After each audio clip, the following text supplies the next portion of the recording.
Welcome to One on One. I'm Rick Kaplan, and my guest today is Robert Buckley, senior partner at Riemer and Braunstein. How are you, Bob? I'm doing well, Rick. Yourself? I'm doing fantastic.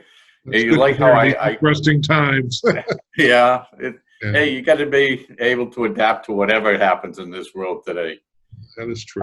So tell me a little bit about what Riemer and Braunstein's all about, what they specialize, what you specialize in. Sure. We're a full-service law firm. Our main office is in downtown Boston. We have offices in Chicago, New York City, Miami, and Burlington, Massachusetts. Most of the firm is devoted to transactional practice, representing financial institutions primarily on real estate and other commercial lending obligations on a national scale. The Burlington office has traditionally focused on real estate development and transactions. We run the practice out of here. I run the office out here in terms of my staff doing permitting, land use, traditional land use matters. Primarily, I would say,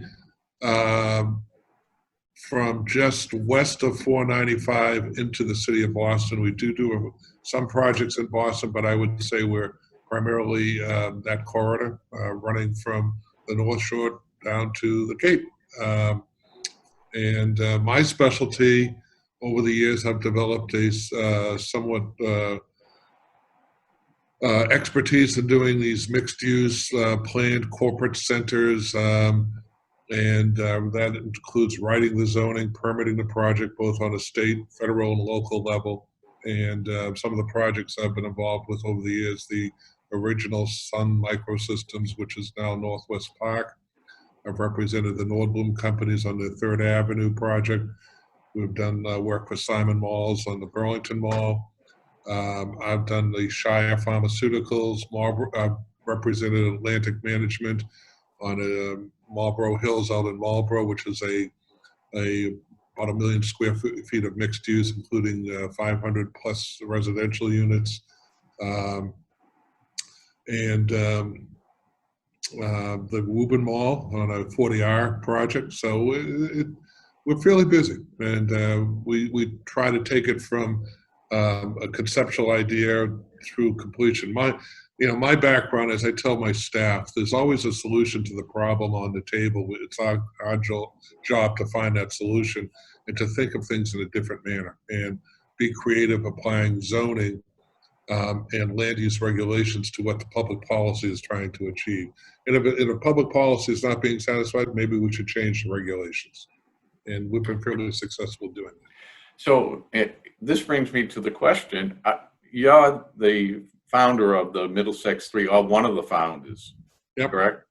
Correct. Yep. And that's where the creative part comes into play, I would think. Yeah.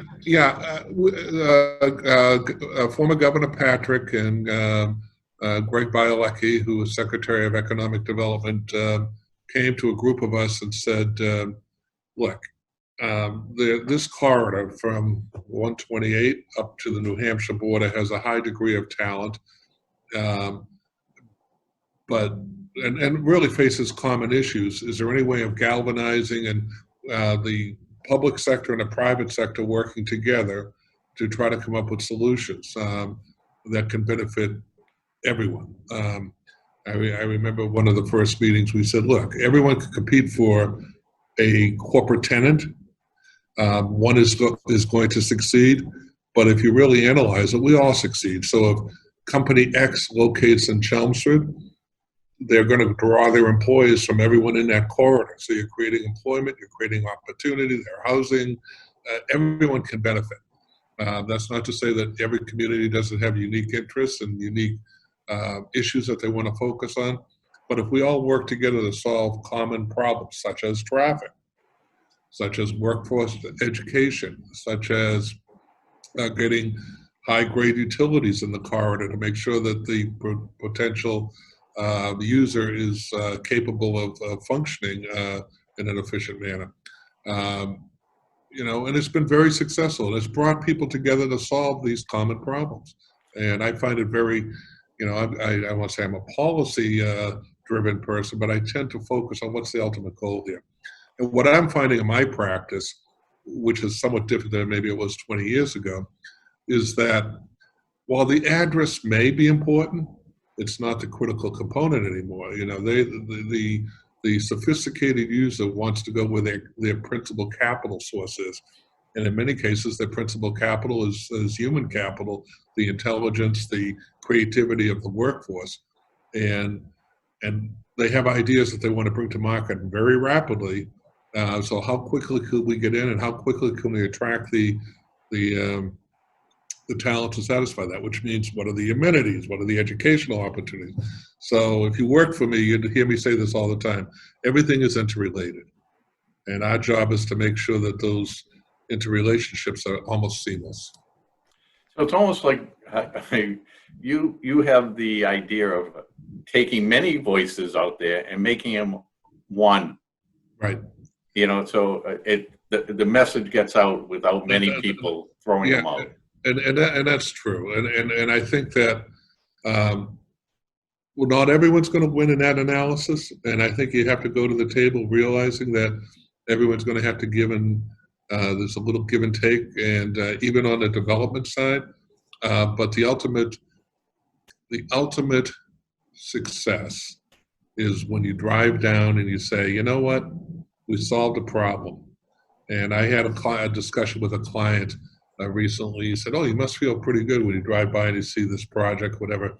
I said, I have a different view. I look at the windows, and I take some psychic income, I suppose, and the idea that on the other side of that window, there's someone who's planning their vacation, planning their child's education, making plans for their future. In other words, we're creating economic activity and growth, and that's important because that affects all parts of our life. As we've seen in the last 90 days, when things have been flipped upside down, there's a lot of economic uncertainty, and that creates a lot of physical and emotional uncertainty. So I view my role as trying to bring the disparate parties together and say, if we all work together, just maybe we could achieve something. That brings me to another question, which is something that you have talked about in the last few days, is about how things are going to change going forward. And we're not going to see that new normal or that old normal.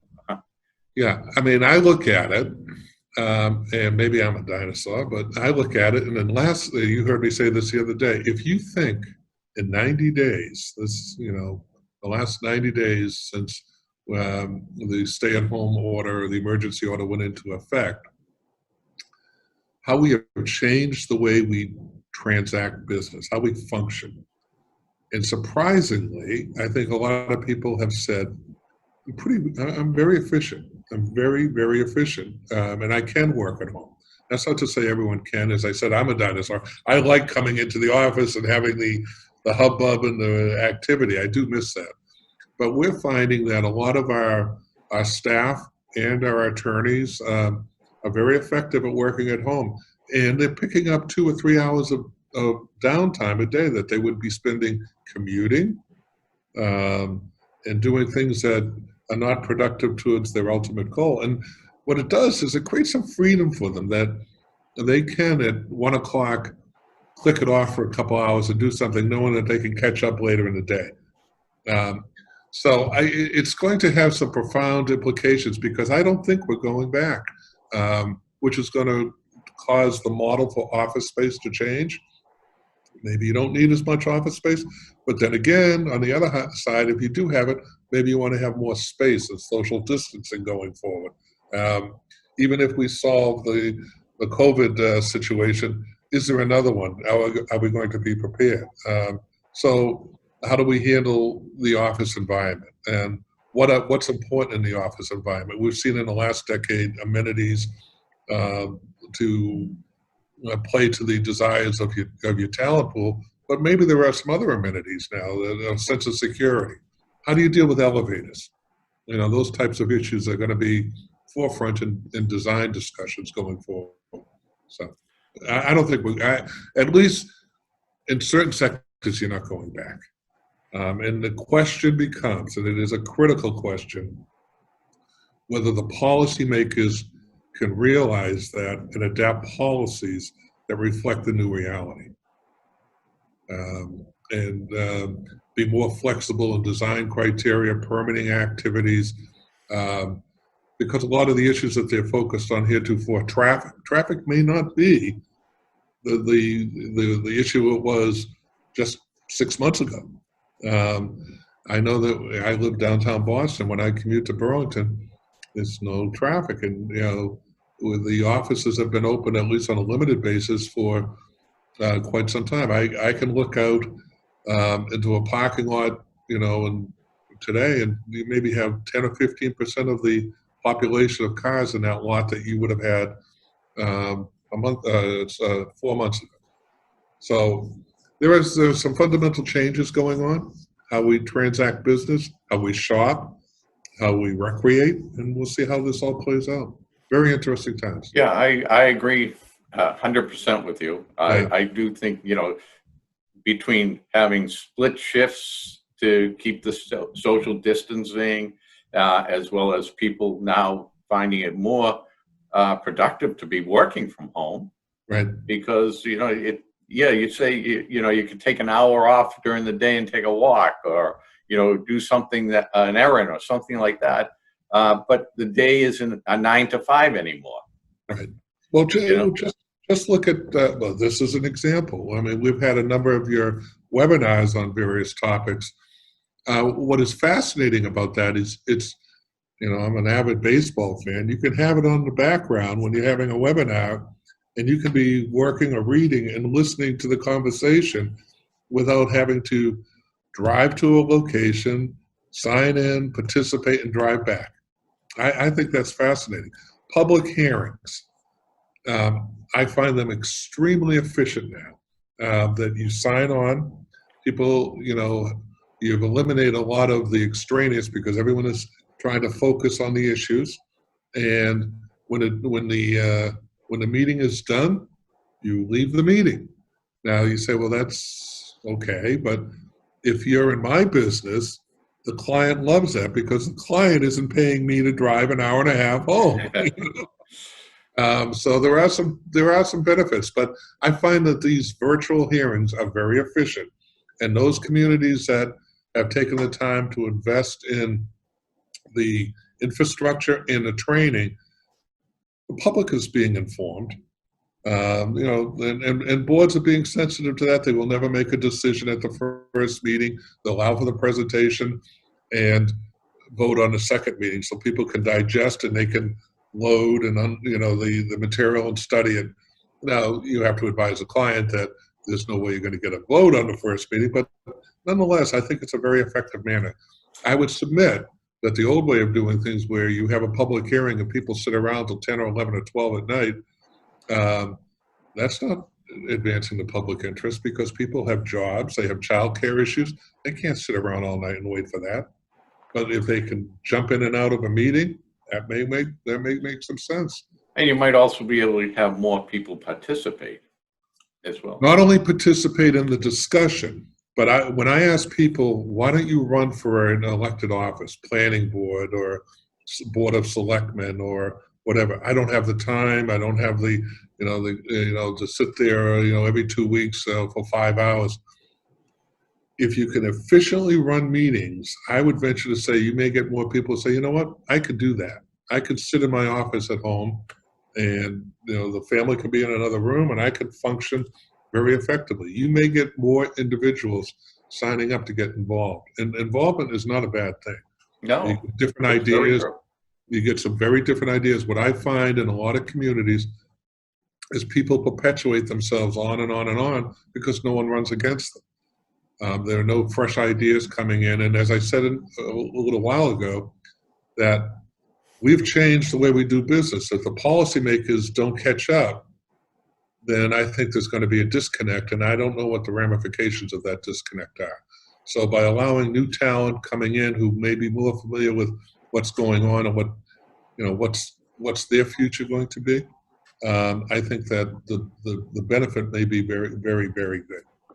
Yeah, well, I think this past 90 days, I think has stirred up a lot of Right. different things and different ideas that will change a lot of Yeah. like municipalities as well as companies Yeah. and their policies.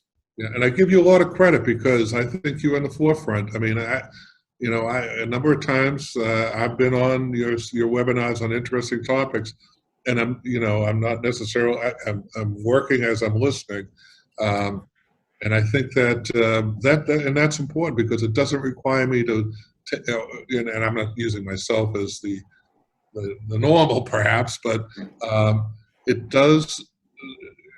I give you a lot of credit to step forward and provide this opportunity to get ideas out there. I think that in and of itself is very good. Well, Do I miss appreciate interaction. I appreciate that, and I always appreciate speaking with you, Bob. It's always a pleasure. We were speaking with Robert Buckley, the senior partner at Riemer and Braunstein. I use your proper name, Robert, when You can call me Bob. I call you Bob, but I use it. I want to thank you, Bob. It's always a pleasure. Have a pleasant afternoon. Thank you. You too now. Thank you for watching today's interview. If you'd like to be a guest, a sponsor, or even advertise in the New England Real Estate Journal, you'll find our contact information in the description box below. You can also find all our social media platforms so you can follow us, and please subscribe to our YouTube channel.